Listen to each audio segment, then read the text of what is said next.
मारे कि छोड़ दें? भीमसेन ने कहा यदि तू छोड़ देगा तो मैं मार दूंगा, इसको तो मारो ही, ये तो दंड का अधिकारी है।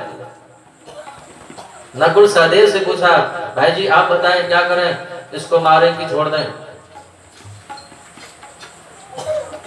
नकुल सहदेव ने कहा मछली भैया बिल्कुल ठीक कहते हैं, इसको तो मारो ही। पर द्रौपदी कहती है मत मारो, छोड़ दो। अर्जुन तो दुविधा में पड़ गए, इसको मारे कि छोड़ दें, इसको मारे कि छोड़ दें। कुछ समझ में नहीं आ रहा है बात। वहीं पर कन्हैया खड़े थे, कन्हैया खड़े खड़े मुस्कुरा रहे थे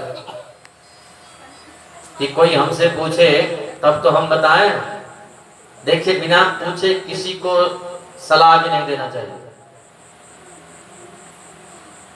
गोविंद वहीं पर खड़े हैं, कन्हैया ने सोचा हमसे कोई पूछे तब तो हम इसको बताएं, हमसे जब पूछ ही नहीं रहा है तो हम बताएं कैसे।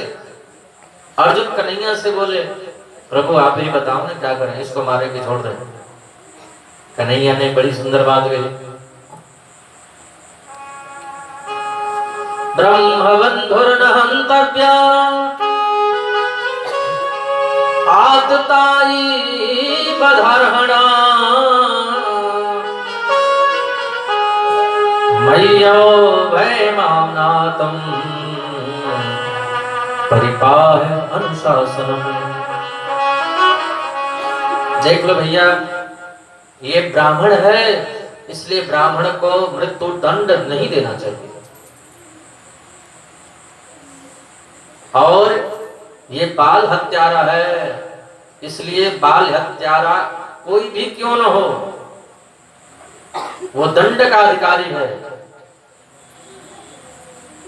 उसको तो मार ही देना चाहिए। अर्जुन और दुविधा में पड़ गए, इसको मारने की छोड़े, ये ब्राह्मण है इसलिए इसको मारना नहीं है, और ये बाल हत्यारा है इसको छोड़ना नहीं है। अर्जुन दुविधा में पड़ गए, प्रभु ठीक ठीक बताओ ना क्या करना है। कन्हैया ने कहा देख लो भैया, जैसा लिखा है वैसा ही होना चाहिए, कहीं कुछ गलत ना हो जाए। अर्जुन समझ गए, गोविंद से गीता सुने थे ना, दौड़ करके अश्वत्थामा को पकड़ करके खींच करके लेकर आए, आधी दाढ़ी आधी मूंछ मोड़ करके मस्तिष्क से तेल की मणि निकाल करके सभा से धक्का दे करके बाहर कर दिया। मतलब ब्राह्मण को जान से मारना ही मारना नहीं है। यदि किसी ब्राह्मण से अपराध हो जाए, किसी संत से ज्ञानी से अपराध हो जाए, तो बस उसकी प्रतिष्ठा छीन ली जाए, समाज से बहिष्कार कर देना है, उसकी मृत्यु है।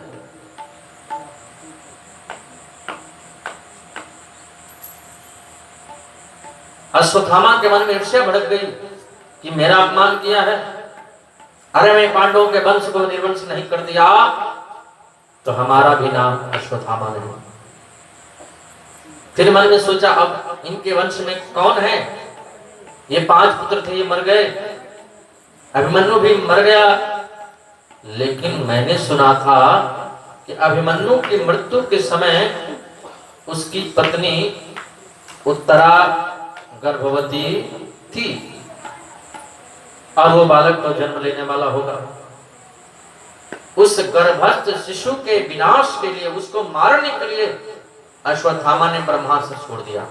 महारानी उत्तरा ने देखा ये ब्रह्मास्त्र आ रहा है हमारी ओर, मुझे भी मारेगा, यदि मुझे मार दिया तो जच्चा और बच्चा दोनों मर जाएंगे, और बच्चा मर गया तो वही पांडवों के वंश को आगे बढ़ाने वाला एक ही बालक है। तुरंत गोविंद के चरणों में गिर पड़ी, निवेदन करने लगे पाहि पाहि महायोगी देव देव जगदपते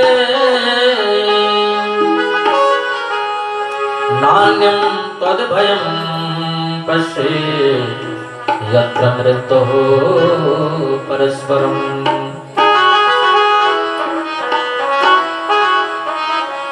हे केशव मेरी रक्षा करो, हे प्रभु मेरी रक्षा करो, मैं मर जाऊं, मुझे अपने प्राणों की परवाह नहीं है।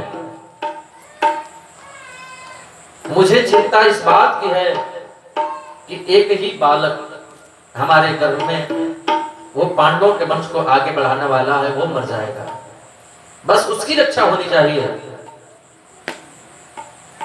कहते हैं कि उस वक्त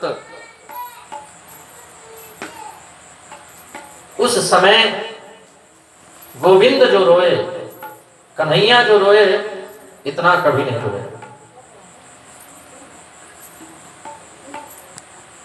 कहते हैं रोए क्यों?